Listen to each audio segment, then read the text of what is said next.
الله معكم اخوتي، سلام ربي يسوع بقلوبكم.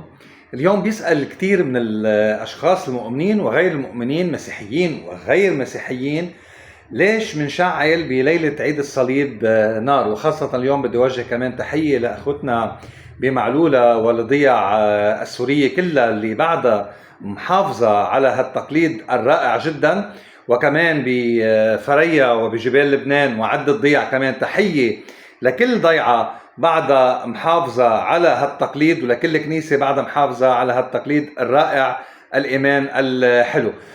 بسنة 326 أرسلت القديسة هيليني مجموعات للبحث بأورشليم عن خشبة الصليب، وهنيك كانت هي على رأسهم. البعض بيقولوا لا، كانت ناطرتهم بمكان معين بالقسطنطينية، والبعض بيقولوا انه لا، كانت معهم بأورشليم. على العموم هي كانت مترأسة هيدا الأمر ببركة طبعا من ابنها. هون يا أخوتي ترسل ببلشوا البحث عن خشبة صليب الرب اللي حابة هي انه تكرمها، واللي هي اساسا ما بننسى انه صار في اعجوبة مع ابنها الملك قسطنطين لما ظهر له الصليب بالسماء وقال له بهذه العلامة تنتصر، وكان انتصاره الرائع بقوة الصليب طارد الشياطين.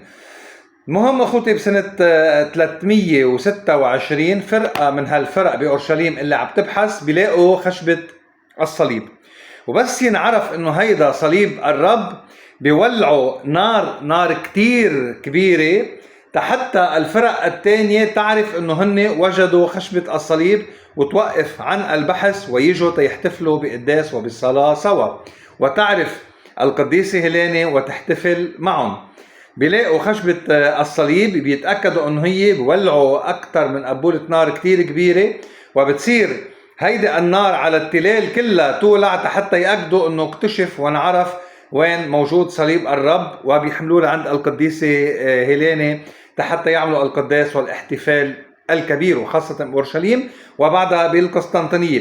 حتى يا أخوتي القصة بتكمل وبتقول انه كانت النار مولعة على كل التلال من أورشليم إلى جبل لبنان إلى اليونان إلى القسطنطينية، تعبيرا على أنه وجدنا خشبة الصليب. وهيدا التقليد كمل معنا إلى الآن احتفالا بليلة عيد الصليب أنه وجد صليب الرب.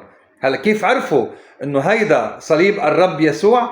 بكل بساطة لقوا الصلبان الثلاثة على الجلجسة، وهونيك صار درام النار الكبير.